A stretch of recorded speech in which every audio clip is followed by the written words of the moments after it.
अगर हम वास्तव में चाहते हैं कि हम ये बताएं आने वाले टाइम में, तो सबसे बड़ा हमें एक काम करना पड़ेगा, संविधान में जो गड़बड़ियां हुई उनको ठीक करना पड़ेगा।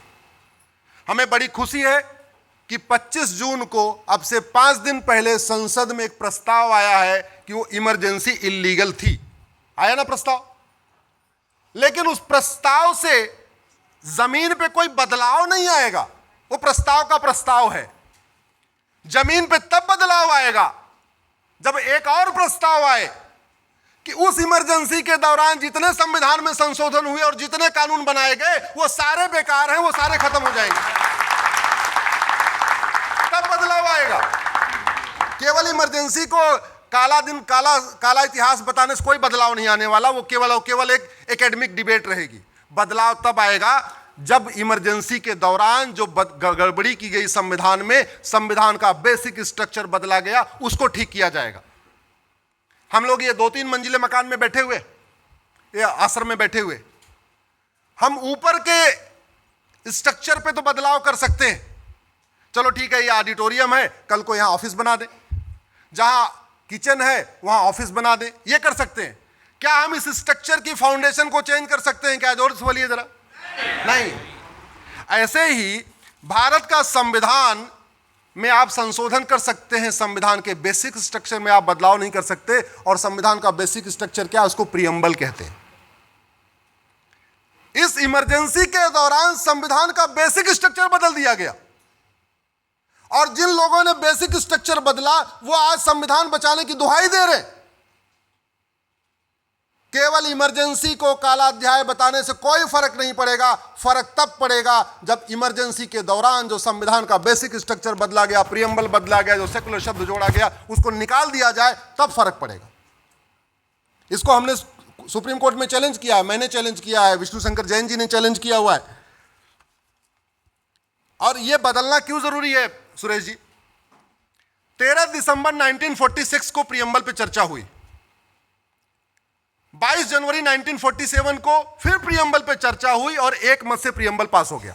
और यह कहा गया प्रियम्बल बदला नहीं जाएगा, प्रियम्बल हमारा बेसिक स्ट्रक्चर है, प्रियम्बल हमारा गोल्डन गोल है। प्रियम्बल को अचीव करने के लिए संविधान में जो बदलाव करना है करना, प्रियम्बल को नहीं बदलेंगे।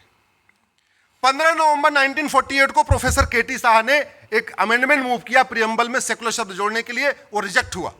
3 दिसंबर 1948 को प्रोफेसर केटी शाह ने दोबारा एक अमेंडमेंट मूव किया सेकुलर शब्द जोड़ने के लिए, वो रिजेक्ट हुआ। 6 दिसंबर 1948 को लोकनाथ मिश्रा ने कहा यह प्रियम्बल बहुत खतरनाक है, यह भारत का कॉन्सेप्ट नहीं है, यह बिल्कुल नहीं जोड़ना चाहिए। 17 अक्टूबर 1949 को फिर से प्रियम्बल पे एक अमेंडमेंट आया, वो रिजेक्ट हुआ। यानी 3 बार सेकुलर शब्द को संविधान सभा ने रिजेक्ट किया था, तब हमारा यह प्रियम्बल बना था। 26 नवंबर 1949 को संविधान स्वीकार हुआ, उसके बाद हमारा रिपब्लिक डे मनाते हैं।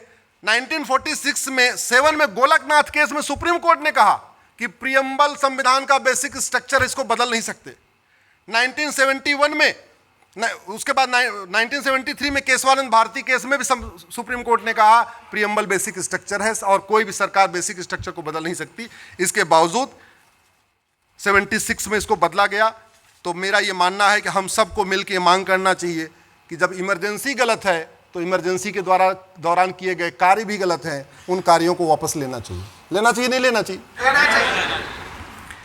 हम जिन चीजों को लेके चल रहे हैं, हम जो हमारा लक्ष्य है, उसमें जो सबसे बड़ी बाधा है वो गुलामी की सोच है। और गुलामी कितनी हावी है सुरेश जी, अभी आप जिस एयरपोर्ट से आए होंगे उसमें आपने देखे लिखा होगा वीटी। आप लोग कभी फ्लाइट पे चढ़िएगा तो देखिए हर फ्लाइट पे लिखा रहता है वीटी। जानते हैं वीटी मतलब? Victoria territory. आप जरा सोचिए, हम कभी कभी हमारे चीजों के सामने से चीजें गुजरती हैं, हम उसको नोटिस नहीं करते। मैंने इस वीटी को हाई कोर्ट में चैलेंज किया हुआ है, वीटी हटाया जाए। जितने और गुलाम देश थे सबने अपना वीटी हटा दिया। पाकिस्तान ने वीटी हटा दिया, बांग्लादेश ने वीटी हटा दिया, भारत आज भी वीटी लेके बैठा हुआ है। वीटी का मतलब होता है विक्टोरिया टेरिटरी। गुलामी के नाम चल रहे हैं। जिस दिल्ली को भगवान युधिष्ठिर ने बनाया भगवान कृष्ण के आशीर्वाद से, उस दिल्ली में युधिष्ठिर रोड नहीं है, भीम रोड नहीं है, नकुल रोड नहीं है, सहदेव रोड नहीं है, कृष्ण रोड नहीं है, बलराम रोड नहीं है, कुंती रोड नहीं है, माद्री रोड नहीं है, अभिमन्यु रोड नहीं है। उस दिल्ली में Babar road, Humayun road, Tughlaq road, Ghazni road, Ghori road, Lodhi road, सारी रोड है। इसके लिए आवाज उठाएंगे ना। हमारा जो लक्ष्य है ना वो टॉप का है। जैसे घर बनाने के पहले एक साथ छत नहीं पड़ती, पहले फाउंडेशन पड़ती है, फिर पिलर खड़ा होता है, फिर दीवार खड़ी होती है, शटरिंग होती है, फिर छत पड़ता है, फिर प्लास्टर होता है। तो हमें पहले छोटी छोटी चीजों को एक एक करके डिमांड में लाना होगा। सबसे पहले मैं कहना चाहिए गुलामी का नाम हटाओ, और टुकड़े टुकड़े में नहीं। एक बार औरंगजेब रोड बदल दिया, एक इलेक्शन के पहले ये बदल दिया ना। एक भारतीय नामकरण संहिता बनाओ, एक साथ पूरे देश के गुलामी के नामों को बदलो। मैंने पीआईएल फाइल किया था, लेकिन सुप्रीम कोर्ट के जज साहब को बहुत मिर्ची लग गई, जस्टिस जोसेफ को। बोले इससे तो देश उबल जाएगा। हमने देश क्यों उबल जाएगा? अरे जिन वैसी दरिंदों ने हमारे माताओं बहनों का बलात्कार किया, जिन वैसी दरिंदों ने हमारे पूर्वजों की हत्या किया, उनके नाम पे सड़क मोहल्ले गलियां क्यों होनी चाहिए? हम स्वतंत्र हो चुके हैं, हम संप्रभु हो चुके हैं, उनके नाम पे क्यों होनी चाहिए? हमें सबसे पहले उसके बाद मांगना चाहिए कि सारे गुलामी के निशान हटाओ। वैसी दरिंदों के द्वारा जितने हमारे मठ मंदिर तोड़े गए हैं उसको रिस्टोर करना चाहिए। और रिस्टोर करने के लिए अगर कोर्ट की लड़ाई चलेगी तो बहुत साल चलती रहेगी। पहले डिस्ट्रिक्ट कोर्ट में मुकदमा चलेगा, फिर हाई कोर्ट में मुकदमा चलेगा, फिर सुप्रीम कोर्ट में मुकदमा चलेगा। एक बार भोजशाला का चलेगा, एक बार भद्रकाली का चलेगा, एक बार मथुरा का चलेगा, एक बार यहां नहीं।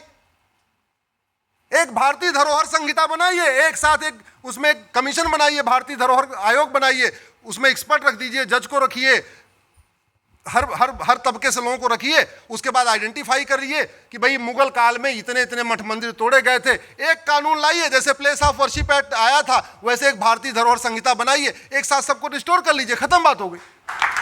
कोर्ट के जरिए कितना लड़ते रहेंगे?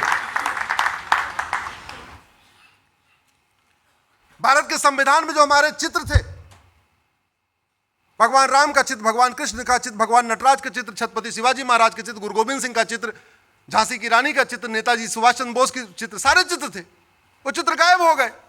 उनको वापस रिस्टोर करने की मांग करिए। हम सबको मांग करना चाहिए, क्यों नहीं होना चाहिए? सुरेश जी, चैप्टर 15 इसका चुनाव से रिलेटेड है। वो सारे चित्र कितने महत्वपूर्ण है उसका एक आपको एग्जांपल देता हूं। तो चैप्टर 15 में उन्होंने किसका चित्र रखा? छत्रपति शिवाजी महाराज और गुरु गोविंद सिंह का रखा। मैसेज क्या था? मैसेज यह था कि सारी पॉलिटिकल पार्टियां छत्रपति शिवाजी महाराज और गुरु गोविंद सिंह के रास्ते पे चलेंगी, और वोटर वोट देने से पहले छत्रपति शिवाजी महाराज और गुरु गोविंद सिंह के बलिदान को याद करेगा, उनको याद करेगा, और यह देखेगा कौन सी पॉलिटिकल पार्टी सबसे बढ़िया ईमानदारी के साथ उनका काम कर रही है, उसको वोट करेगा। लेकिन निकाल दिया। हमें ये कहानी नहीं पता, हमें ये बात ही नहीं पता। न स्कूल में पढ़ाया जा रहा है, न भारत में कहीं लॉ कॉलेज में पढ़ाया जा रहा है, कहीं पढ़ाया नहीं जा रहा है। बाबा साहब अम्बेडकर ने कहा था संस्कृत हमारी राष्ट्रभाषा होनी चाहिए, नहीं हुआ। इसी तरीके से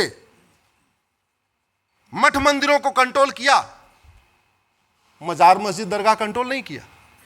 तो हम जिस राम राज्य की स्थापना करना चाहते हैं उसके लिए एक नहीं अनेक कानून बनाने पड़ेंगे, उसके लिए लगातार बदलाव करना पड़ेगा। और उसके लिए संविधान में केवल मैं कह रहा हूं संविधान बदलने की जरूरत नहीं है, संविधान में जो गड़बड़ी हुई है उसको ठीक करने की जरूरत है। आप प्रियम्बल का सोशलिस्ट सेकुलर हटा दीजिए, आपकी आधी समस्या खत्म हो जाएगी, आधी समस्या खत्म हो जाएगी।